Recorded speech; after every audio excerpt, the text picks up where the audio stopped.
In this video, I'm going to show you how to use StatCrunch to create a time series plot. This is the data from the Gallup poll looking at the percentage of American adults who exercised at least 30 minutes or more 3 or more times a week.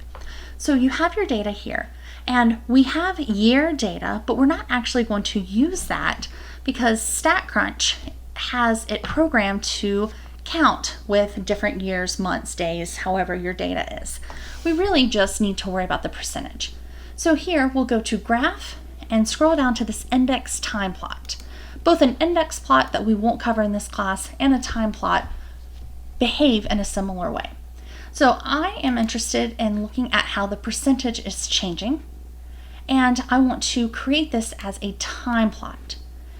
Now each of these values corresponds to a particular year. We're starting in the year 2008, and each change or each next value is an increment of 1.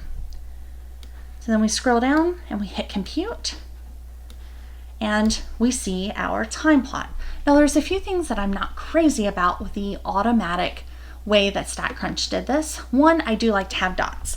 So I can change that by going to Options Edit, and there's an option here at the bottom where you can display points.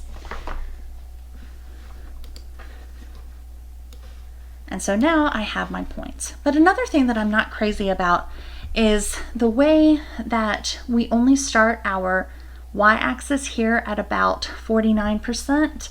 On these, you have to be careful, and you'll read about this in section 2.5.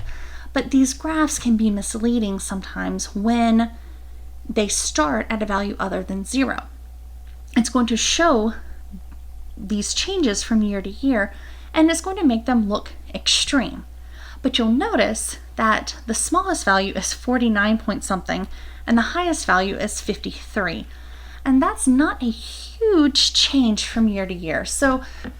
But I do prefer to have my y-axis starting at 0 unless I have a good reason not to. And maybe you want to zoom in so you can see these small changes. But if you would like to change where it starts, you click on these 3 bars here in the bottom left corner and then select y-axis. And so here, instead of a minimum of 49.3, I'm going to put a minimum of 0. And when I do that, now my values, it doesn't look like it's changing quite as much from year to year. You have to decide, what are you trying to show in the graph?